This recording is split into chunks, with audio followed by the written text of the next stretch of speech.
I am in the shop again. This is the second video I'm doing on my 2024 Honda CRF250F. So I did a first video on the headlight and taillight, not install, but what I thought of it, because I hadn't seen any videos on this particular headlight taillight set. I haven't done a first impressions video yet because, well, I don't know. There's a million of them on here, and my opinions are kind of the same. Kind of come to the same conclusion as everybody else who's done one of these videos. So I'm not too worried about doing a first impressions video. I know I said before that I was going to, but I just don't know if that's going to happen now.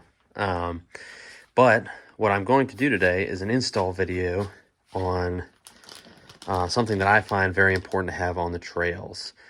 So this is a Moto Power mini USB outlet. So it's pretty cool. It's 3.1 amps, 5 volts. It's got a small transformer built into it to turn the power from your 12 volt DC over to your 5 volt, just like a wall plug would have, or a car charger would have that built in.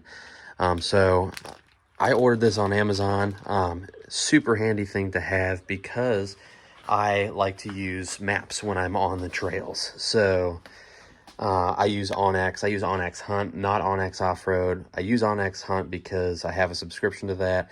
I don't have to pay for another subscription with OnX Off-Road this way, and because on OnX Hunt, the trails show up, not in the same detail as you'd get with OnX Off-Road, but with OnX Hunt, you can still see the trails that you're on. And I found this out when I was riding Tasker's Gap up in Northern Virginia, over in Edinburgh, Woodstock area, weekend or two ago. Fantastic trail network, pretty rocky and technical riding, but we had an absolute blast up there.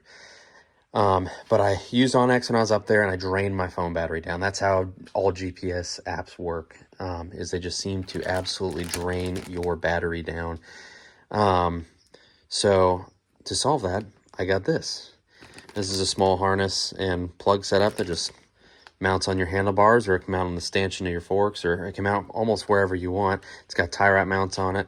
I'm just going to kind of do a brief video on kind of how to install this. It's very simple, very straightforward, and if you use a GPS or a mapping service at all, I highly recommend getting one of these.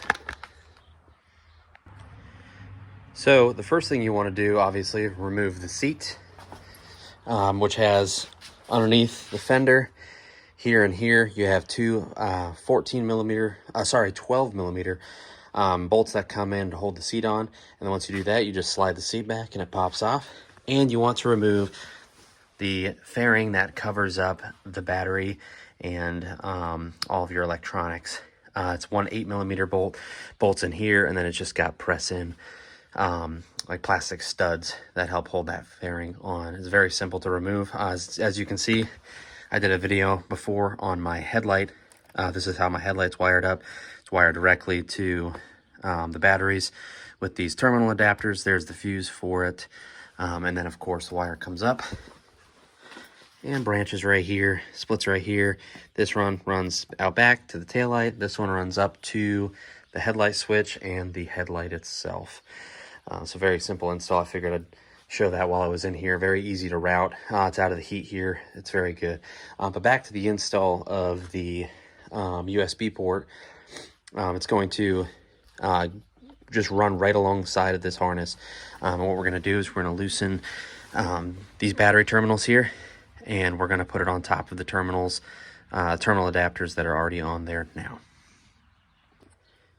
All right, so I got the terminals hooked up.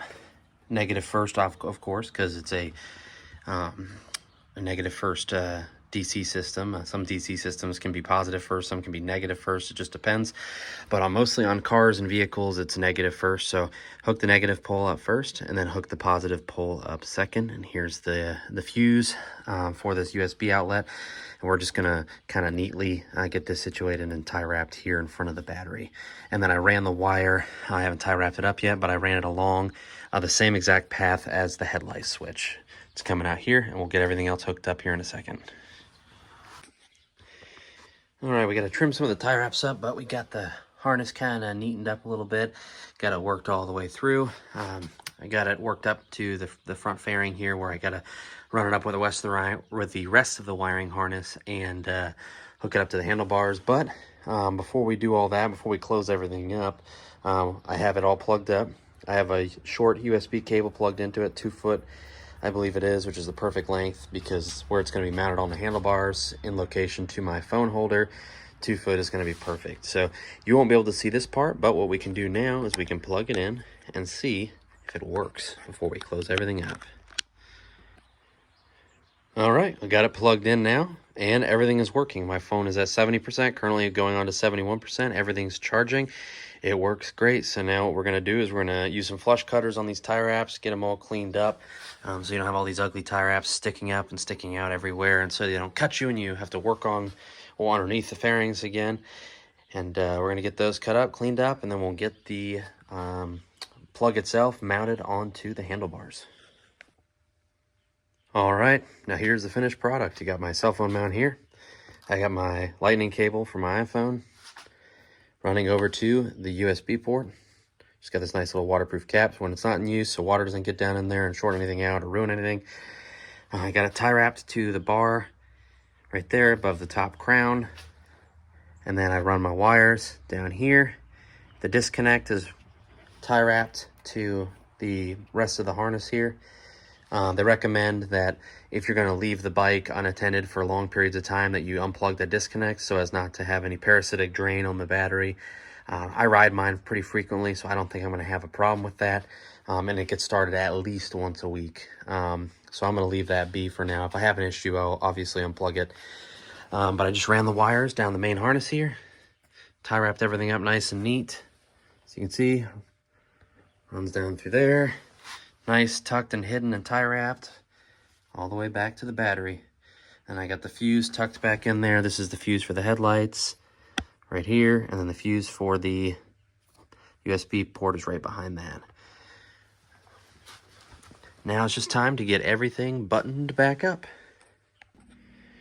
All right, so that's it. Bike is buttoned back up, seats back on, everything's plugged in, plugged up. Got the fairing back in on this side, over the battery and the electronics. Super easy install. Highly recommend doing this, especially if you plan on doing any long rides with this, riding any trails. It's just nice to be able to have your maps and your phone plugged in. Super easy install, just a simple modification and worth its weight in gold, in my opinion. Reason I did this, again, going out to Hatfield McCoy's in a couple weeks here, would like to have power for my phone while I'm out there, just because I'm going to be on the trail for, you know, eight plus hours a day with my maps on. So it's just nice to have that. I got my cell phone mount here. Everything's wired back up. I plugged it in, tested it. It works great. It's just a fantastic, easy little mod. Just another little piece on this build that I plan on for this bike. Probably won't have anything else coming for it anytime soon, because I'm going out to West Virginia. I had to pay for a place to stay while I'm out there and all that good stuff. So I probably won't spend any more money on this thing before the trip, but after, expect to see more modifications, things like bar risers, some suspension modifications, an exhaust modification, just simple little things for this bike. I'm having a blast on this thing so far. Like I said, it's the first bike I've owned in a long time. And it's just a great little bike. Again, if you have any questions, comments, please like this video if you want. Drop them in the comments section below. I'll try to answer everything I can. This mod obviously should work on just about anything that has a battery. So like your 150Rs and some of your race bikes probably don't have battery. They have a kickstart. Some of your lower class, lower tier race bikes. So this kit obviously won't work with that. But if your machine has a battery, highly recommend this mod. 100%. Go for it, do it. It'll just make your life more convenient and easier, especially if you plan on doing any sort of enduro riding. All right, catch y'all in the next video.